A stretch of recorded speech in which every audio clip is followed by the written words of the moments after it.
nós teremos a honra de receber o Sr. James Truchard, Dr.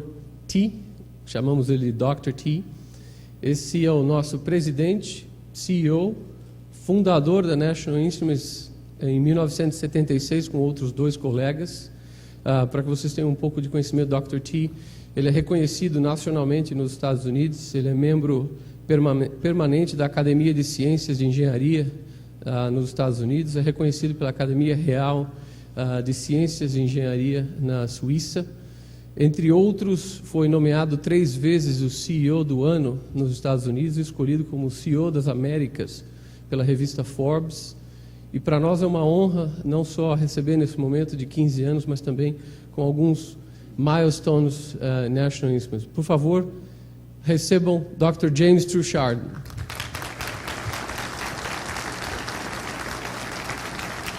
Thank you, Dr. T. Bom dia. Good morning. It's good to be here in Brazil, where we're sharing some of our technology. I believe we have technology that really can help Brazil as it emerges as one of the leading global economies. Today I'd like to talk a little bit about our vision for instrumentation, both for test and measurement and building systems.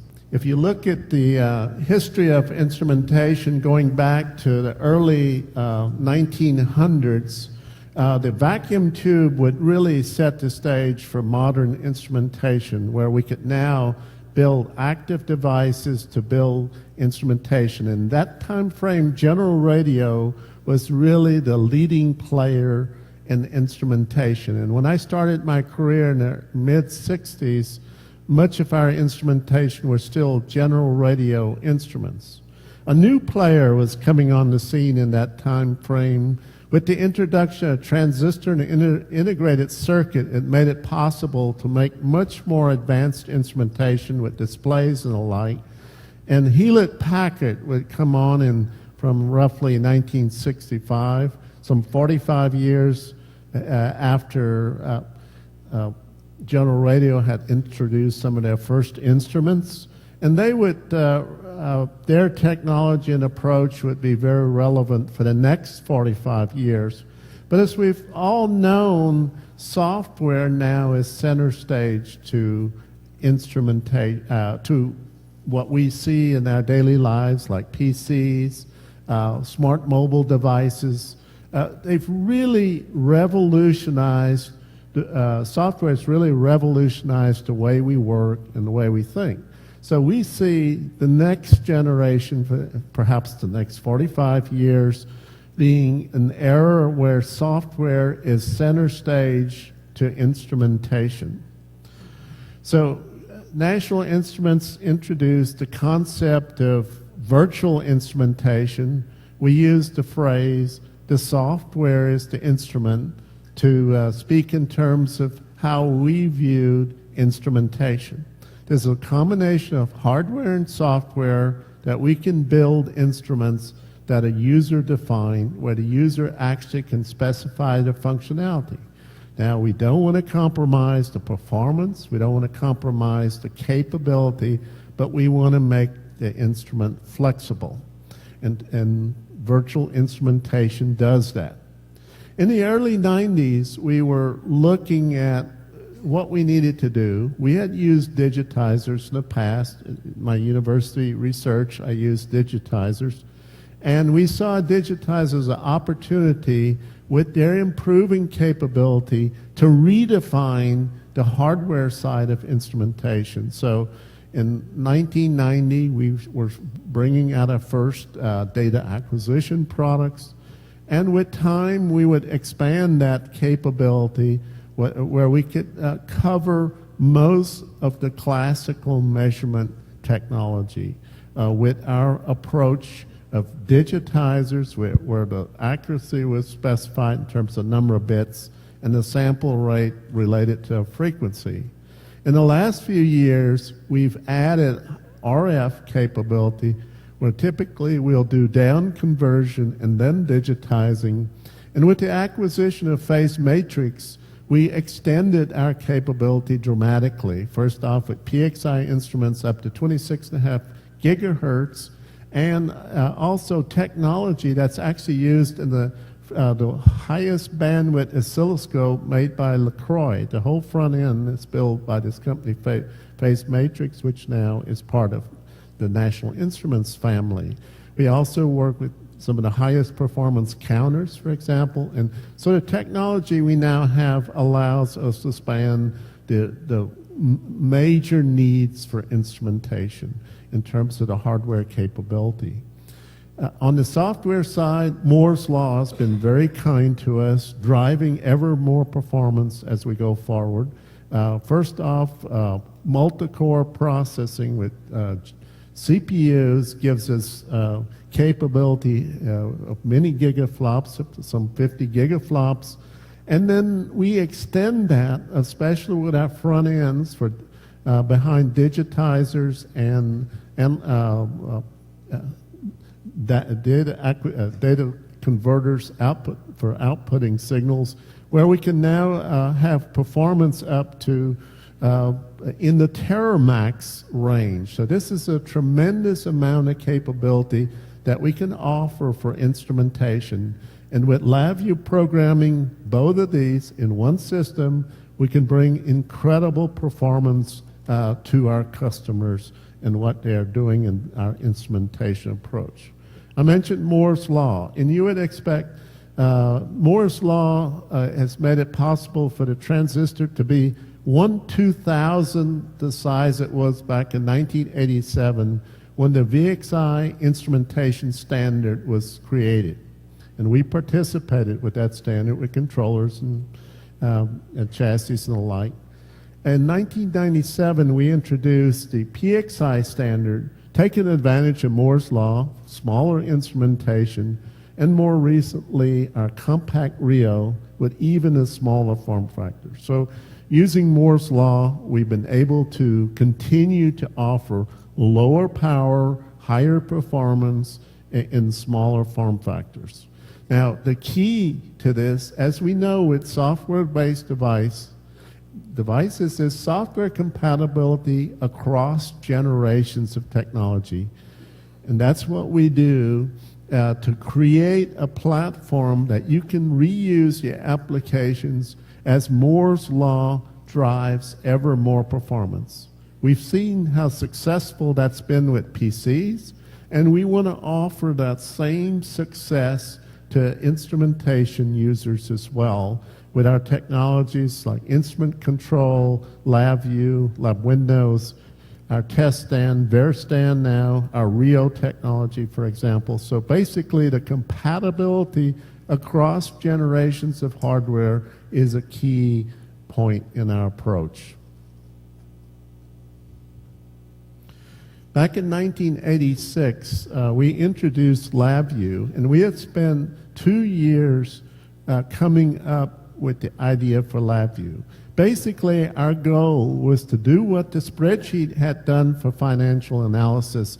In other words, create an application that made it possible to do whatever you wanted to do. We all know now that the spreadsheet really redefined the way you did financial analysis.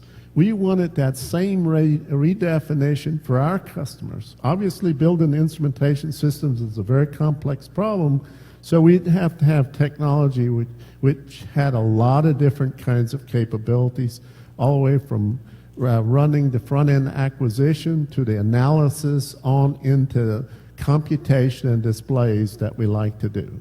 When we introduced LabVIEW, it was quite different than the technologies that existing technologies like BASIC, and it was much more capable. You could literally build an instrument and then turn around and use that instrument in a bigger system in a hierarchical way. So it solved a very hard design problem in a way that would stand the test of time. So here's a 1985 slide. So this concept of doing what the spreadsheet had done was with us from the very beginning. And we believe we've done it. We've not seen any other technology that has created the capability that we have been able to create with LabVIEW. So where are we headed for the next 25 years? We see LabVIEW expanding into being a system design tool where we're not only designing test and measurement systems, but we are also designing industrial embedded systems covering a very wide span of capabilities. So here we see our vision of graphical system design, as we now call it, still doing our mission to do for test and measurement what the spreadsheet had done, but expanding into a new goal and a new vision, additional vision, to do for embedded what the PC did for the desktop. In other words, create a standardized combination of hardware and software to build industrial systems, whether they be robots, machines, software-defined radio. And this expanded capability of real-time also improves our ability to make embedded measurements, monitoring, real-time measurements, and hardware in the loop, which you'll see some demonstrations of. Virtual instrumentation continues to build on what we're doing in terms of measurement and capability for measuring signals. And a statement I now make, it for the first time in history, we can have a combination of measurement technology in the same platform we have advanced control. So it's a highly unique position in the marketplace where many, many different kinds of problems can be solved with our LabVIEW technology combined with hardware, either PXI system or compact Rio, depending on the choice of measurement capability and computational performance we need. So a highly integrated platform that is very, very versatile to build systems spanning a very, very wide range of applications. Here we see some of those applications. We're working with wind turbine control, monitoring of wind turbines as well. In big physics, we do a tremendous amount. I just visited the synchrotron light source yesterday, where our technology is being used very nicely. We are working on undersea applications for oil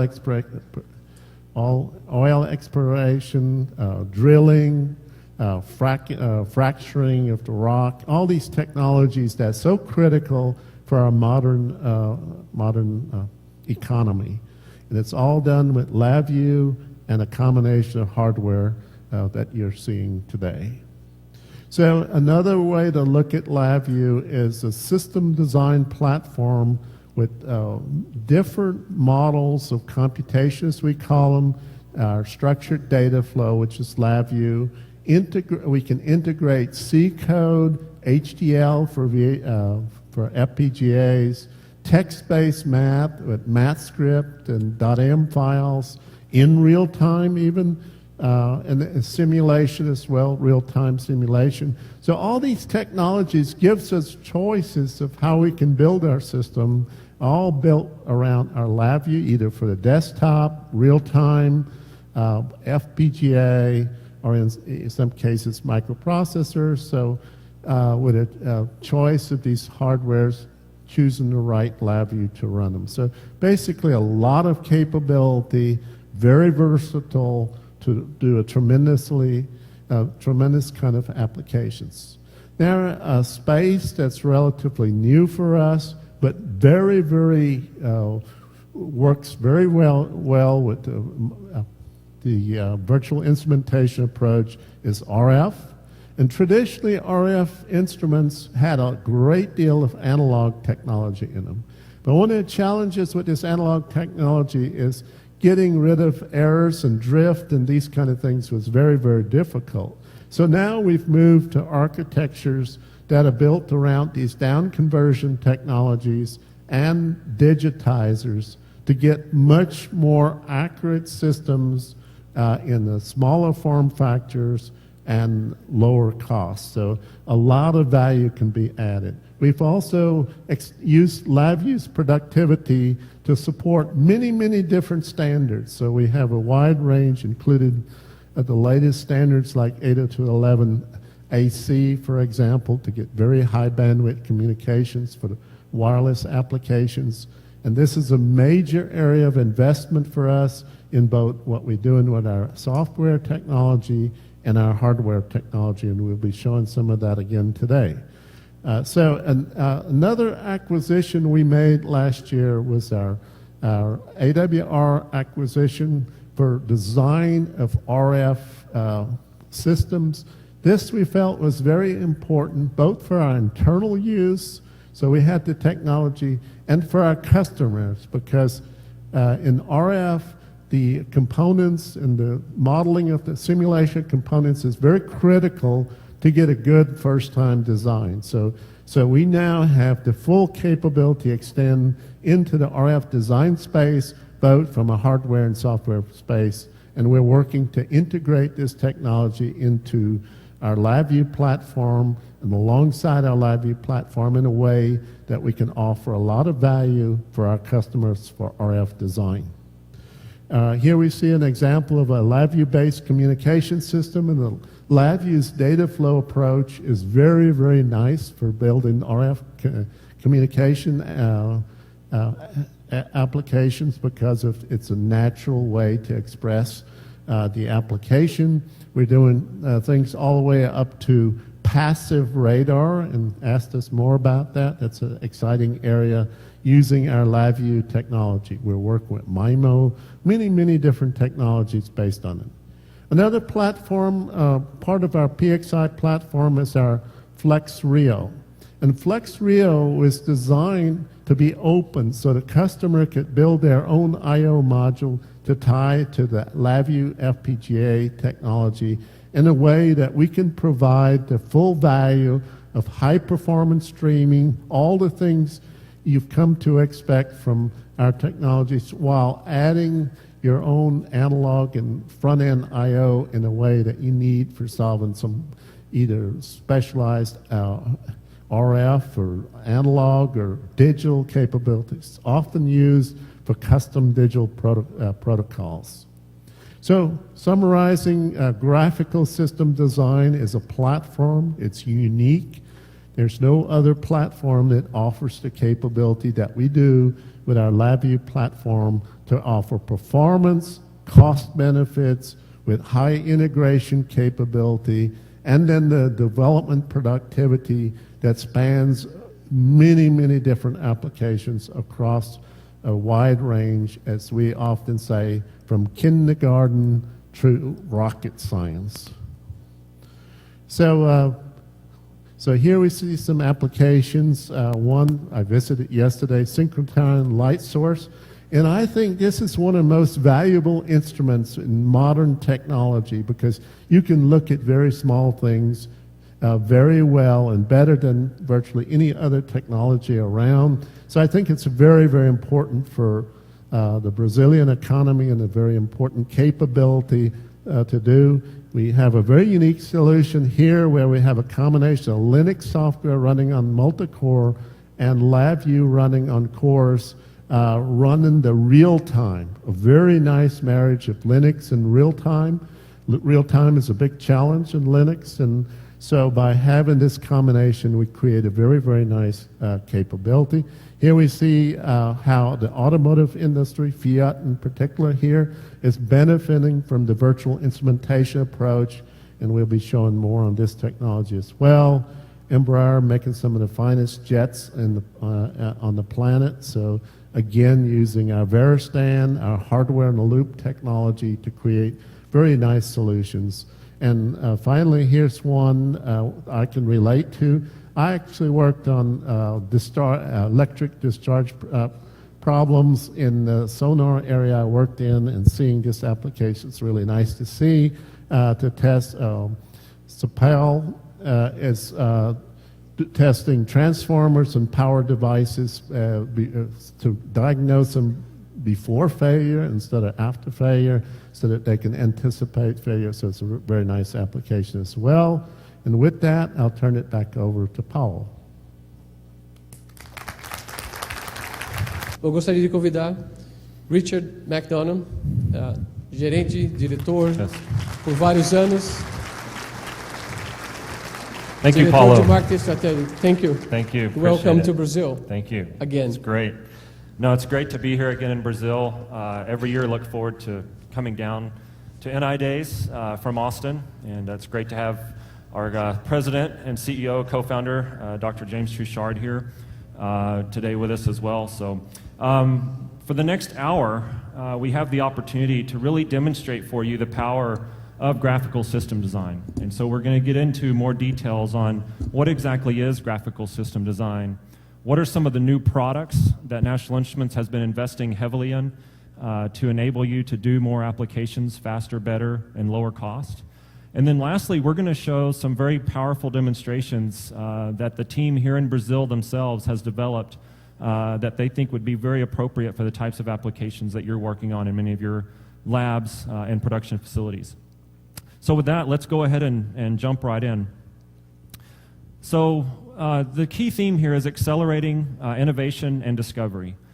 One of the things that you'll see here in the presentation that's behind me is Dr. T and Jeff Kadowski back in the 70s when they were basically had the twinkle in their eye to start National Instruments. And ever since then, they've been on the pursuit to provide better engineering tools and technologies to help engineers and scientists solve pretty much any application under the sun, from kindergarten to rocket science, as you heard Dr. T mention. And it's been an incredible ride. Their vision and pursuit of this vision, which still lives on today, with both Dr. Truchard and Jeff Kadowski still very involved in driving the business, has been incredible. I've personally had the opportunity to work with Analog Devices, the customer that designed the application there in the middle, which is testing some of the latest generation MEMS microphone technology in a very high volume production application. And they were able to use graphical system design and LabVIEW and PXI to do this application at a fraction of the cost at a faster rate than ever before. So truly opening up possibilities that were never made possible prior to that. And then on the far right-hand side, this is actually a very precise view of the skin on your finger. This was Dr. Obayashi in Japan that did an optical coherence tomography application, OCT, that basically used the FlexRio technology that you saw Dr. T mention in the previous application to develop some of the state-of-the-art X-ray type technology for taking even closer look at skin level or surface level medical issues. So these are just some of the amazing innovations and discoveries that we'll be talking through here this morning. But the one thing that's remained constant ever since we founded the company in 1976 till today is that applications continue to get more and more complex. When we send out surveys to engineers and scientists like yourself, the number one thing we keep hearing is that the job is not getting easier. The demands are getting higher, the number of projects are growing, the complexity of the projects are growing. You can see here, this is just an example of over the last 10 years, the complexity of a smartphone or of a cell phone.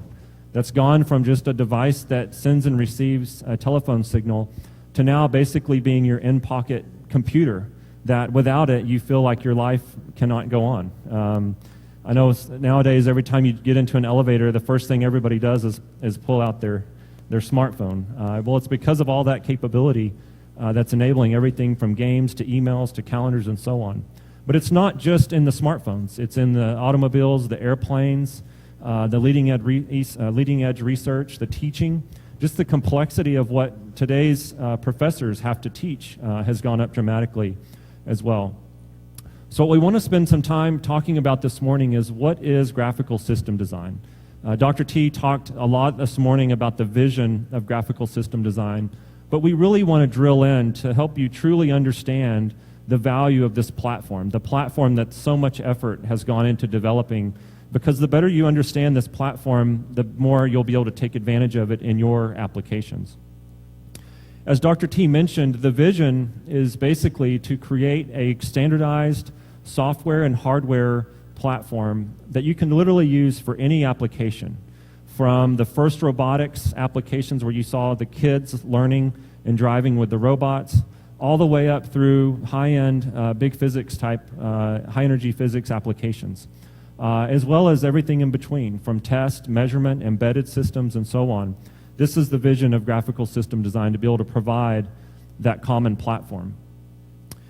So what makes up graphical system design? Well, at the heart of graphical system design is, first, you have to understand what are the key elements that go into pretty much any test, measurement, or embedded type system. And when I look at this slide, this reminds me a lot of a very simplified version of a periodic table of elements. If you're working with a chemistry application, you see the finite elements that basically make up every type of compound or chemical that you might create. Well, in this case, these are the finite elements that pretty much make up every single test, measurement, or embedded type application. With these finite elements, you can build nearly any application imaginable. The key is, today, most tool chains and tools that you use aren't able to provide a way to tie all of these elements together. So you end up having to piece things together across multiple tools, multiple platforms, and so on. And so the vision of graphical system design is really to look at how can we take and combine all of these elements into one platform that enables you to build one truly integrated system for your test, measurement, or embedded and control applications. And the key is that not only do these pieces need to be integrated, but you also need to have the ability to tie them together with the concept of time as well. And so you'll see the time while loop that goes around the whole application, because in the world of test and measurement and embedded applications, synchronization and the timing is extremely important, because you're dealing with not only software timing but also hardware timing, or real world time, in which case certain events must take place. And so this is a really important concept to understand with regards to graphical system design. So when you start to look at these fundamental pieces of measurement and I/O, user interfaces, models of computation, math and analysis, deployable targets, commercial technology, the key thing that you start to realize is that there's a really healthy balance of software and hardware that goes into building or integrating these elements. And so one of the key things that you see here is the vision of graphical system design is to provide that productive software layer and the reconfigurable hardware that can literally be used for any number of applications. And we're going to show some demonstrations on stage here this morning that speak to that. Now, Dr. T showed the picture from when Jeff Kadowski was using the very first version of LabVIEW back in the early 80s. And the reason why we're so excited about LabVIEW is because LabVIEW is the only system design tool that allows you to graphically represent and incorporate all of those finite elements of science and engineering for building test, measurement, and embedded applications in one environment. And this is the environment that is what enables everyone from kindergartners all the way to rocket science to be able to apply this platform. You see the timing capabilities, you see the measurement and control I/O, the math and analysis. You'll see some amazing user interfaces here in the demonstrations this morning, as well as the ability to access commercial technologies such as multi-core. Being able to program a multi-core target with the simplicity of what you see there on the screen is truly incredible. And we'll talk about that with some of the new multi-core enabled products that we have. And then Dr. T mentioned the models of computation, the ability to take in code or IP from other environments, whether it be M files or it be HDL files or C code or .NET assemblies, to be able to pull that into one cohesive system design environment and reuse that IP is incredible. But that wouldn't be made possible without the ability of LabVIEW to abstract away a lot of the complexity. In fact, we were just talking with some individuals yesterday that were talking about some applications that needed to take advantage of some of the latest FPGA technology. But one of the challenges they had was the fact that no one there knew how to program the FPGAs. And so that really brought their project to a halt, because it meant you had to either go find someone that could program the FPGA, or you had to learn how to program an FPGA yourself. Well, the beauty of LabVIEW and graphical system design is it takes away that complexity. such that it provides a system design platform where you, without any prior knowledge of programming in HDL, can use LabVIEW FPGA to program and deploy to an FPGA target. And we're going to show some examples of that. This is an example of the ability in LabVIEW to do FPGA programming. On the left-hand side is the VHDL code that you certainly have the option to write if you choose. Or you can choose the option on the right-hand side, which is basically the way FPGA is represented in LabVIEW. Again, this is the difference, a fundamental difference between a traditional design tool that's designed around one piece of those different elements that we talked about versus a truly graphical system design tool that is designed with the engineer and scientist in mind to be able to enable you to target FPGAs without having to be an FPGA expert. And that's a very critical thing to understand.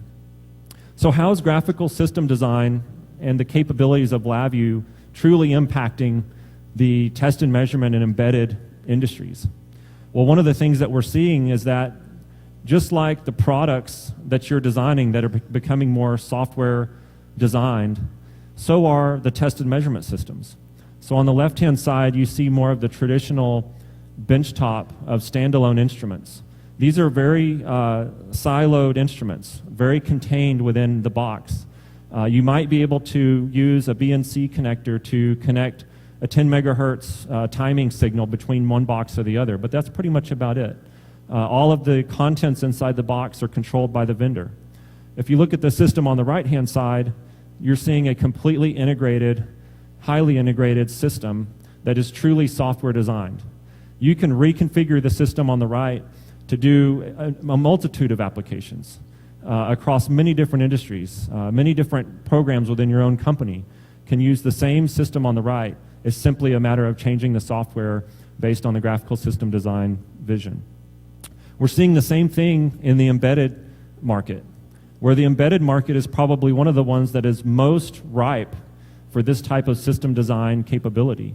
Because historically, in the embedded market, you're dealing with a lot of disparate individual components or bag of parts that you'll oftentimes hear people talk about, where it's then up to you to have to figure out how to integrate all of these pieces together. And this is one area that's actually a real pain point, because you can only imagine the amount of time is spent duplicating effort over and over and over again as each engineer starts their new embedded design process trying to assemble these components together. Well, what if we could take all that complexity away and provide a standardized software and hardware platform that enabled you to basically build and prototype embedded systems very quickly, and with a basic understanding of how to use LabVIEW and graphical system design, you could be well on your way. In fact, I would argue that if you spend as much time as you can here today learning about LabVIEW and graphical system design and how to use it in a number of the different hands-on sessions, you'll be well on your way to be able to implementing these systems in no time. It's designed to be that straightforward. So let's get into talking a little bit more about some of the product investment areas that National Instruments has been looking at. National Instruments, as Dr. T, as we call him, mentioned, invests heavily in technology. We are truly an engineering technology company that's out there to serve the tools that you need for these applications. And you can see that by the sheer investment in R&D. Our general model is to ensure that we're investing greater than 16% of annual revenue back into R&D. And as last year we crossed the $1 billion mark, you can see that we were actually well above the 16% investment in R&D last year. This is a lot of money that's going directly into delivering you better tools, better systems, higher reliability, more ease of use, and ultimately a platform that you can literally build your career on. The things that you're going to learn here today in these sessions are literally things that you can build your entire career on and continue to serve the test and measurement and embedded community for many years to come. So last year at NI Week, which is where we really roll out a lot of these new products as a result of R&D, we released over 20 new products. And if you have early August available on your calendar, go ahead and mark it this year and try to join us for NI Week this year, because I promise you that you'll see a similar number of new products and exciting announcements coming out. But we wanted to highlight a few of the new products that have come out recently that you may have missed. So the first place we wanted to start in highlighting some of these new products is in the embedded space. As I mentioned, the embedded market is one that is ripe for change through graphical system design. The embedded market has historically been driven largely by the area on the left-hand side of the screen. This is the area where you had very large embedded design teams using very disparate tools to piece together an embedded application. While all of the teams on the right-hand side, which were small teams that were heavily influenced by time and cost, were basically left to kind of fend for themselves or do it on their own to figure out how to implement these types of applications. And many of these areas are areas where we're seeing the need for the most innovation and discovery. So if we think back to the theme of our talk this morning, it's accelerating innovation and discovery. These are the areas where we need to be accelerating innovation and discovery. Energy, transportation, industrial machines, robotics, life sciences, with regards to curing many diseases that are ailing the community today. And so this is an area that we see a great opportunity to serve with new products based on the graphical system design mindset. At the core, for the embedded market, we feel that this architecture is one that really serves the majority of the needs in this space. If you can combine a PC processor, an FPGA, and I/O, a whole range of I/O, including standard off-the-shelf I/O, as well as the ability to incorporate your own I/O modules into a system, with this platform, which we call Reconfigurable I/O, or RIO, you can pretty much do any type of application you can imagine. From the most advanced control application to the most rugged industrialized application, you'll see how these systems can serve those applications very well. And it's also important to understand that you're not just limited to one target. As you saw earlier in the finite elements of graphical system design, having the ability to choose multiple targets or deployment options for your graphical system design solution is absolutely key. And so one of the things that we talk about a lot is the Reconfigurable I/O, or RIO, technology curve, which basically allows you to take this same graphical system design concept and apply it across many different deployment targets, from a desktop PC to a PXI system to a compact RIO system that you see here, and even to a single board RIO, which you see here in the bottom left-hand corner, which is great for designing your own embedded system or machines where you want to embed the single board RIO into that machine as opposed to have it be your own standalone measurement system or embedded control system. So this is a key part of being able to take this same graphical system design RIO architecture and deploy it across many different targets without having to recompile or rewrite your code to do that. It gives you a lot of options when you're taking advantage. So two new products in particular that we wanted to call out in this space, for those of you that may be familiar or those of you that are just now learning about it for the first time. One of those is a brand new single board RIO device. The excitement around this device is that this device has literally gone from a board about this size to a board about this size. So as you can see here, it's half the size, half the cost. The footprint is roughly 10 centimeters by 10 centimeters. So very small and compact, but yet very powerful, because it has the open FPGA using the RIO technology that you can target with LabVIEW to design very powerful embedded applications on this very small target.